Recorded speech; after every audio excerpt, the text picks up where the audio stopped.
My name is Dr. Stephen Cozza. I'm a child and adolescent psychiatrist at the Uniformed Services University in the Center for the Study of Traumatic Stress, where we study military children and families to better understand how we can support them through the many challenges that they face due to combat exposures of their parents and service member relatives. So since the start of combat operations in Iraq and Afghanistan, about 2 million military children have been impacted by the deployment of their parents.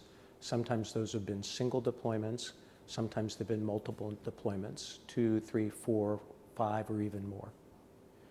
We know that military children in general are very healthy in the studies that have been conducted looking at their behaviors and emotions and academic functioning comparison to civilian kids. They function equally well or better in those areas.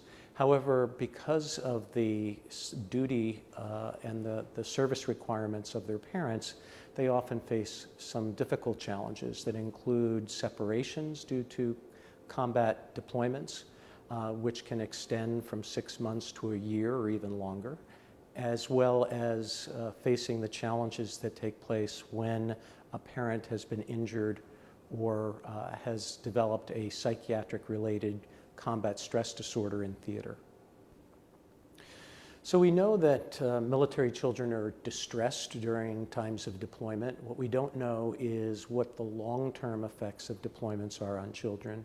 We do know for children whose parents have experienced an injury in theater, particularly traumatic brain injury, or have developed a combat stress disorder like post-traumatic stress disorder, that there's greater challenge in the family in terms of, for the children first, understanding what it is that's happened to the parents, recognizing that the changes that they see are not changes that are due to them personally as kids, but need to be attributed to the illness itself.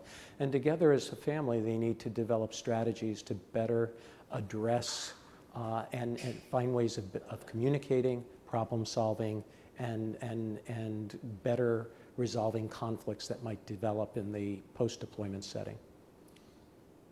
So all of us, whether we're affiliated with the military, with the VA, we need to recognize we can do many things to support families.